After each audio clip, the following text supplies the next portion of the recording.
Welcome, one and all, to another edition of the Defo Show with Lubie right here on the 5 Reasons Sports Network. Yeah, it was schmutzy last night, but we are always brought to you by Water Cleanup of Florida, and they will take care of your schmutz when it comes to your home. If you find water, fire, mold damage, exhale, because Water Cleanup of Florida will make it nice and easy for you. Not only do they have over 6 years of experience, but with their licensed contractors and the fact that you can reach them 24/7, they'll come out, assess your situation, and fix it themselves. So you don't have to go to a ton of different places. You don't have to go searching all over the internet for the best one, two, multiple companies to get anything done when it comes to issues of this kind at your home. Water Cleanup of Florida will take care of all of it. Just give them a call, 954-579-0356, 954-579-0356. And if you mention 5 Reasons or Lubie, mention either or both, you'll get a free inspection during business hours. You can also reach them on their website, WCUFL.com. Hit them up on the socials as well, Facebook, Instagram, Twitter, at Water Cleanup FL. Water Cleanup of Florida. We clean up your schmutz, and we need them desperately when it comes to our sports teams because it was a very rough night to sort of start off this weekend, Thursday night. The Florida Panthers, Florida Panthers down 0-1 in their series. Got down in that game last night, game 2 versus their in-state rival, the Lightning, the back-to-back defending champions, 3-time Stanley Cup champion. But in the second period, the Panthers tied it up. We're about to be in overtime, which we're 2-0 in the first series. They haven't gone to overtime yet in this series. But at home, you're hoping go to overtime, win that game, knot it up, go to Tampa for back-to-back games. Literally, they play Sunday and Monday, games 3 and 4. Well, with under 4 seconds, which I've never seen in hockey, Panthers have a chance to clear it. They don't. And then the Lightning score, win the game, an hour up 2-0. Panthers now down 0-2. Turn to Miami. This is in Broward County, Sunrise. Go to Miami. The Heat start off on fire, go up 18-8 over the Celtics, and then forget how to play basketball, both offense and defense. Marcus Smart almost has a triple-double after not playing and almost not playing in game 2. He didn't play game 1. Al Horford was out there. You had Tatum and Brown doing their thing, and Williams, who did not much in the first game, had a nice game in game 2. The Miami Heat did nothing outside of Jimmy Butler, hero, double digits, but wasn't good. Oladipo was better offensively, but not what the Heat needed. Bam Adebayo had literally 6 points as a guy who's a borderline. Or we've seen an all-star big man. Strus did not have the same kind of performance. Vincent was fine, but not the same kind of performance. It was Jimmy Butler and everyone else, and the Celtics took advantage of it. And now it's a 1-1 series after the Celtics curb stomped the Miami Heat. We talk about it first with the one and only Professor. Yeah, he's famous for his college football plays. He's great with the big board each and every week. But we talked a little bit about the Miami Heat with the Professor. And then we talked about it with the man who lost the bet with us. Panthers won the first round, so we won our bet with Mike Mayo. But Mike Mayo came back and was really negative about the Panthers. And he's right so far with the Lightning. We talked about that. And the Miami Heat's failures as well today with the Professor and Mike Mayo on the Defo Show with Lubie right here on the 5 Reasons Sports Network. Pleasure to welcome this gentleman, become a big hit with his Professor's Big Board to the program. And, of course, always been doing a dynamic job for us when it comes to picking winners here on the show, especially college football and college basketball. And then extrapolating out due to COVID concerns, all of a sudden he is hitting like a champ on Australian rules football. And now the USFL is almost like an ATM machine for this guy. Just unbelievable the way he's hitting games. The Professor joins us here on the show. Professor, how are you, my friend? I'm not so great. I mean, for all my cynicism, I'm a South Florida sports fan, and last night was not great. I'm a little relieved to find the Lubies alive because I sent him a text in the second quarter of the Heat game. I didn't get an answer, and I thought it could be like I'm taking a whole bottle full of Tylenol PM, and we'll see if I'll wake up in the morning time. Yeah. He was very much, looking like Johnny Depp, after some brawl with Amber Heard. And it was sort of, I don't know that it was inexplicable that they would lose, but like that. In that fashion, that was kind of frightening. And then I don't know how big of a Florida Panther fan you are. I'm assuming that they Not were, at all. He's are not at interested. all. Oh, not at all. Okay. He's not even 0%. watching. He doesn't care at all. That was brutal. I mean, and the brutal part of it is going to be They explored scored with later 2 on. seconds left, right? Yes. Just under 4, yeah, 3.8 something. seconds, yeah. It was a Okay. fucking But joke. irrelevant. I mean, inside the last couple of seconds, you lose a game like that. My God, It was impossible. In hockey, it's not like That a guy doesn't made a happen. tip in at the That buzzer doesn't in happen. basketball. I mean, I'm this not was really ridiculous. that upset about the whole Panthers thing, although I am cheering for the Panthers. My limited knowledge of hockey includes the fact that Tampa Bay just absolutely owns the Florida Panthers. Yes. It has for a number of years. So I'm not shocked by that. Probably kind of a bad break that once again they're running into the Tampa Bay Lightning. The Heat, a lot more disturbing. There are several explanations. The one that comes back to me is just very uncommon under the Eric Spoelstra era. We're not the biggest fans of Eric Spoelstra when he first got hired. Mickey hired his car washer to be the coach. He was filming his kid's bar mitzvah. He's actually become a really Yeah. excellent coach. And the one thing you haven't seen out of Eric Spoelstra teams is like the flatness you saw after they got up, 10 points early in the game. Just really a lazy effort. There's no other way to say it for the Miami Heat. In that sense, I'm not really that concerned. On the other hand, we've got this trend going on where it's Jimmy Butler goes to the free throw line 15 to 20 times and scores 40 points, or otherwise the Miami Heat have absolutely no offensive answers. That's the only offense Miami's had for, a series and a half now. And that's probably not a good answer for winning this series, and it's definitely not a good answer for winning a championship. So that one's a little bit more concerning to me.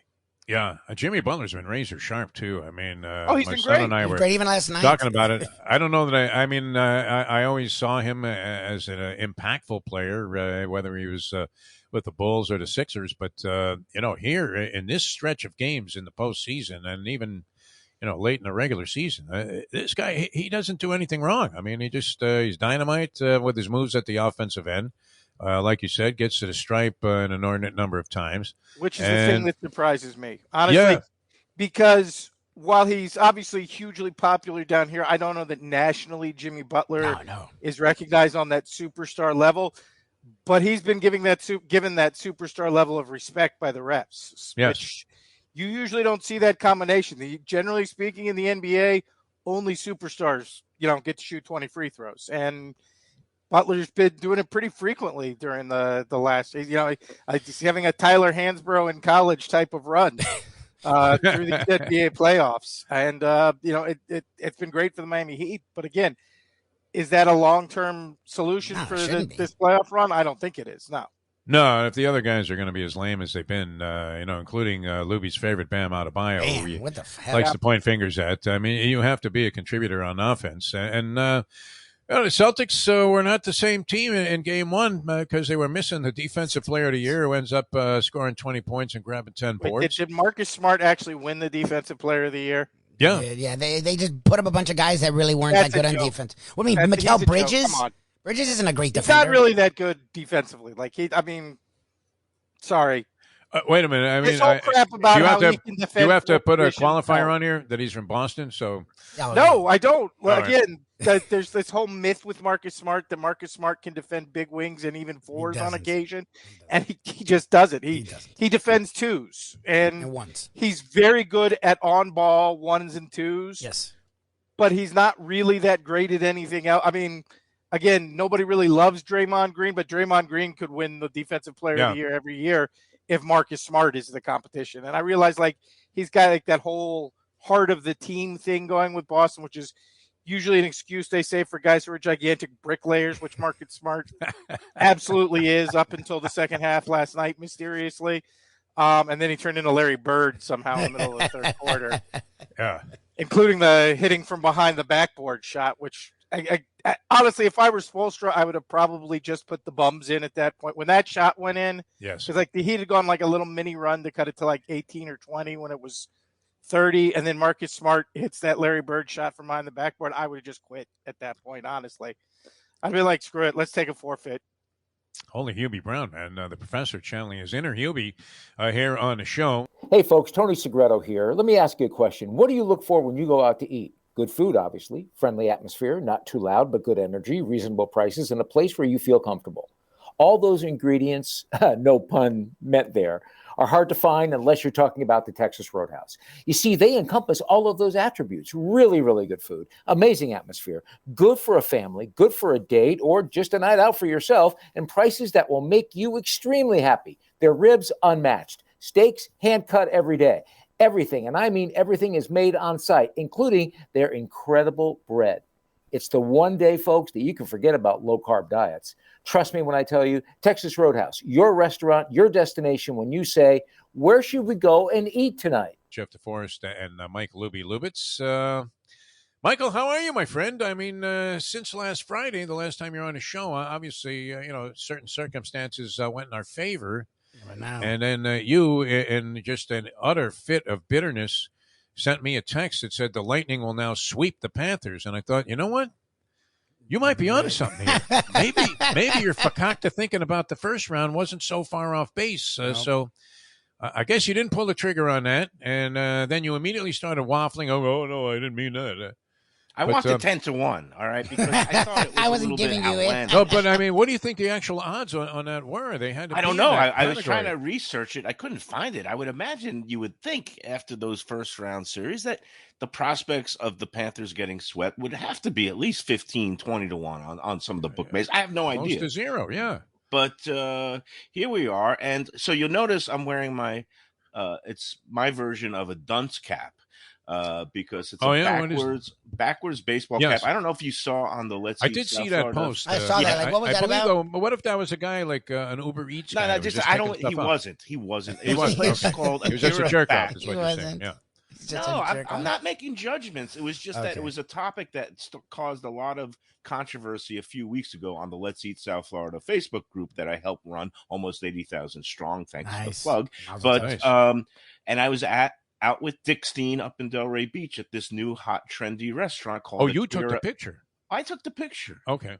It happened in front of my face, and after the group went in a tizzy a few weeks ago about somebody complaining about it at Houston's, where they supposedly this is a guy coming into a restaurant with a baseball cap on, period, and then backwards like he was Ken Griffey Jr. A backwards baseball cap, a bro, what some people would label a douchebag bro, but it doesn't necessarily bother me, and I wasn't being judgmental.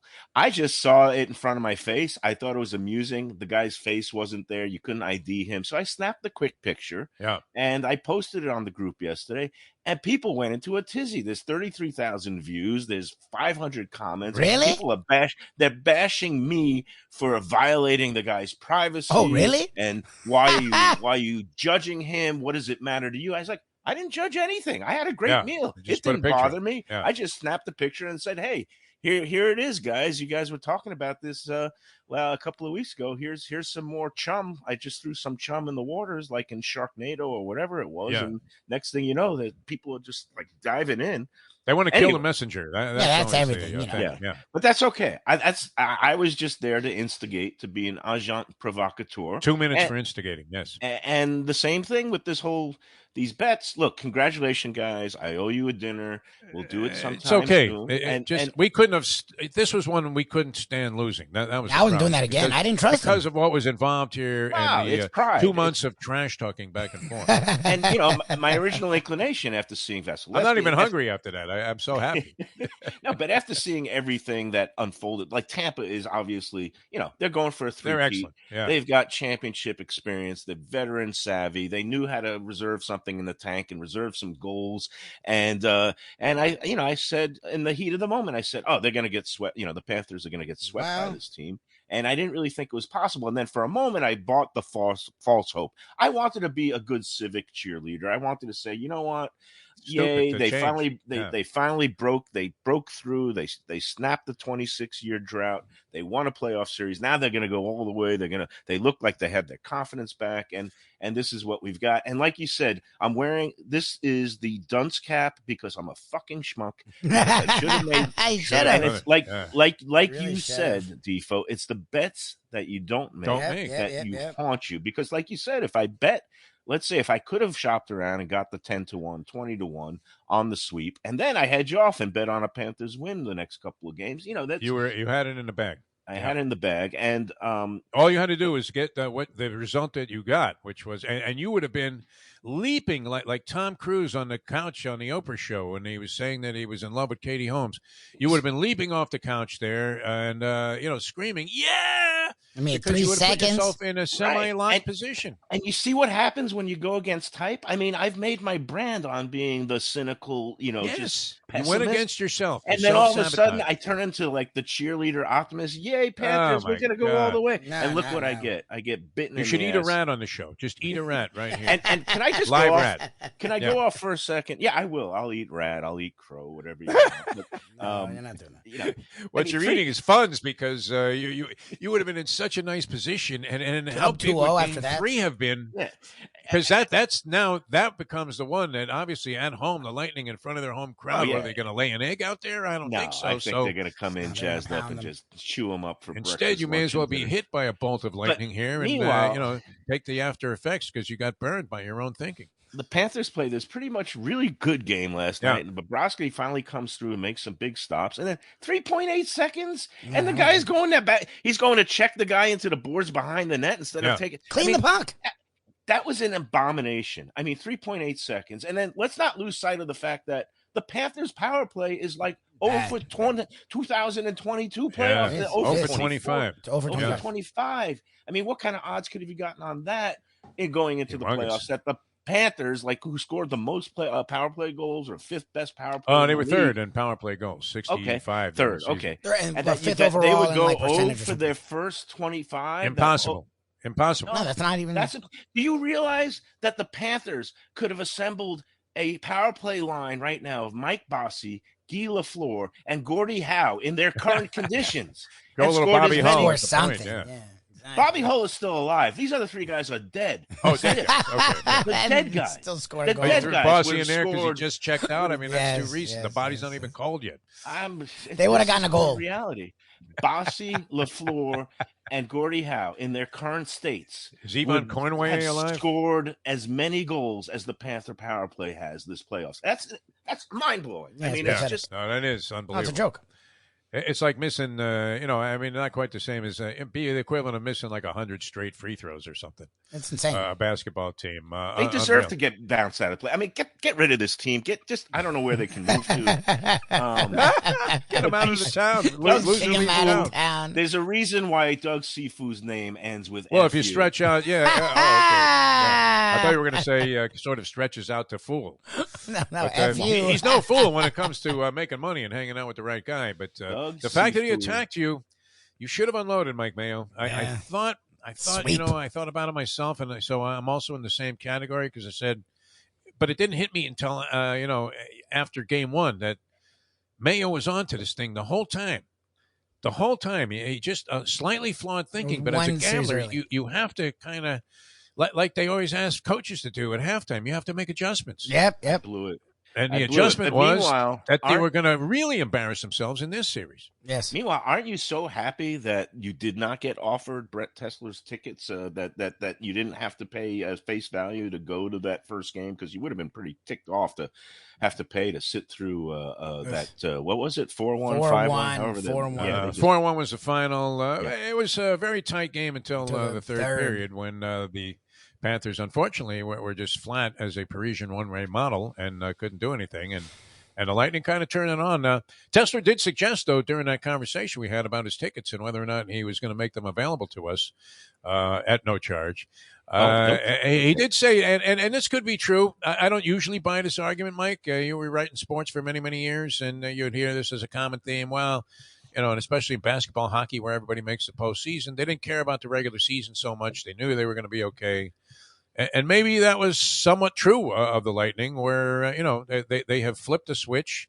Toronto is no easy out. It took them 7 games to get out of that one. And these games have been, contentious, but nonetheless, they always seem to come through with the experience. And yeah, I mean, the Panthers number. This Lightning team is, even though it doesn't have like a superstar of a LeBron James stature, but it's like the LeBron teams of the early They're very good. 2010s of the Heat, where they just coasted in the regular season. They took stretches off, and then when it comes playoff time, that's the reality. The Panthers, on the other hand, and I was absolutely dead right about this, and you guys were that's why we knew you were onto something last month when I'm saying, oh, they're winning too many games, they're scoring too many goals. You got to save something for when it counts. You're like, oh, you're just like no. They really did expend a lot of energy and got this false sense of confidence and security because they just steamrolled over everybody in April when it didn't count. And again, they were scoring so many goals and 7 goals, 8 goals, making 5-goal comebacks, all this. And now it's meaningless. It's just meaningless. And they can't get out of their own way. It's pretty amazing. All right, it was Black Thursday around South Florida. And the other thing is, to get into the Heat, it was just a ridiculous game. How was that? I thought Spoelstra's, philosophy is nenever let the other guy's best player beat you. Yeah. But now I think we should add another truism to sport: is never let the guy with green hair beat you. How embarrassing is that? Rodman, how does he not play game one? Yeah. And then has a triple, almost so double. It was just a dud of a game, and it was baffling. And I don't know, Deef, I texted this to you guys last night. Like, this was the worst night in South Florida sports since when? What, like, can anybody think of like where you have the Panthers, who are almost in a must-win pivotal game in order to make a series of this? Since we drafted Justice Winslow, over Devin Booker. No, I don't know. I mean, it was a disaster. It was pathetic. Such great expectations. I was thinking, what were the odds that both teams would lose? And, I had a hunch that the Panthers were going down in this game last night. I was kind of happy when they looked like they were in a pretty good position to win the game. And then that atrocity occurs with 4 seconds to go. And when I was watching the early portion of the Heat game, they looked great. They were up like 10 points in the first few minutes. Right. Yep. And you thought, okay, game on, dude. I mean, in honor of the racehorse by the same name. And, they'll probably be up 2-0, and they'll be all on Boston to try and defend their home court. And I was all prepared today to rag on you. Like, how could you go to Italy next week when we're going to have 2 teams going deep in the playoffs, and you're going to miss all these games? And I look on the scores on my cell phone. And now you're going to be on the plane. I bet the Panthers are already going to be gone, and the Heat might be on their way like the next day after you get on the plane when you arrive in Venice. They're going to be sick. They're going to be sinking quicker than Venice if they don't turn things around a little more. We'll see. You know what?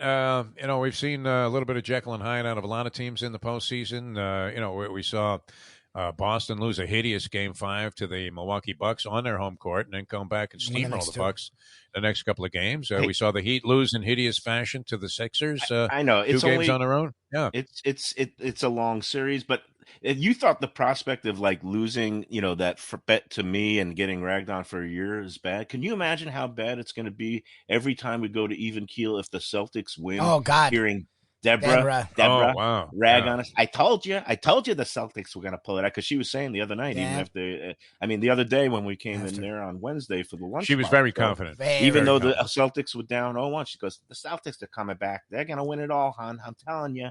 And she might be right. So I think she had Mickey Ward in that first Gotti fight also. She was all over that. And speaking of Boston, and I got to take issue with the professor. I love him, love the big board, blah, blah, blah. But he's absolutely dead wrong. I mean, I know you don't like the movie either. I thought Uncut Gems was good. I thought Kevin Garnett's teeth were outstanding. No, the teeth were great. His teeth were great. Even my dentist, Dr. Michael Noodleberg, said, I can give you 2 sets of teeth. You can either have Garnett from that movie or Secretariat. Which one do you want? Those grills look like the same. They matched Oscar. I thought he was going to get an Oscar for that. And number 3, the ending was hilarious, Defo. That was a funny ending. It was great. I love that. I think it was a joke. Funny. What are you talking about? It was horrible. You just don't get dark humor. Look, I could be, any more of a degenerate, and I love any attempt at a gambling movie, but for all of the acclaim that it received, from people like you that are in the criticizing business, I mean, I like it, and all of the movie critics. I mean, holy Rex Reed, everybody seems to love this thing. I thought it was just an upgrade, possibly in terms of an attempt on Adam Sandler's part to make a movie that didn't make him look like Pauly Shore. I really believe that. That's it. But I just what thought it it was a was. lesson to all gamblers. Even when you think you're riding the biggest Oh, high, for it sure. can all just come crashing down. Oh, in of the middle. course. Yeah, What but do you every know gambler that? knows Come on. that. That's what it was. It was a. That's a message. That's like the Tebow speech there. It's as shallow as that. That's Oh, why. speaking of Tebow and college football, what do you think this whole Saban I and Jim don't- I love it. Fisher thing? So Isn't stupid. this great? I love it. Yeah.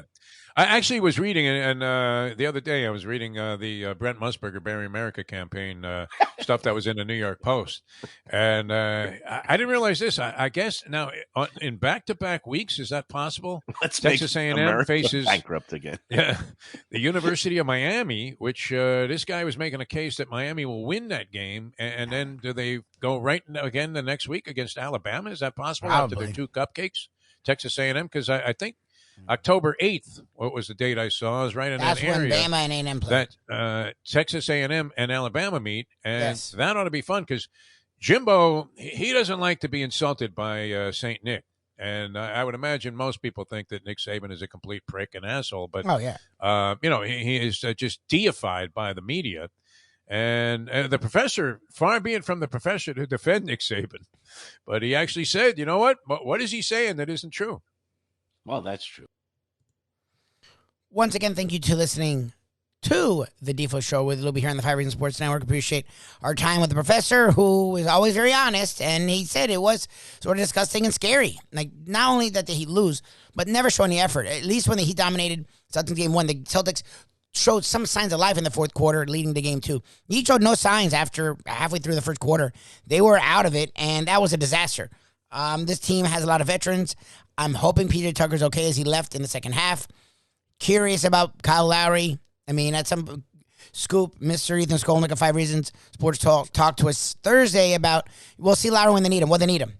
They need to get someone on smart. They need some more defensive help on the perimeter. And they need someone to run the offense. Bam Adebayo is so much better when you have an actual point guard getting him the ball. And we haven't seen him this entire playoffs, really, because Lowry hasn't been there. Hopefully Lowry's better. We've heard he's better. Well, the Heat need him.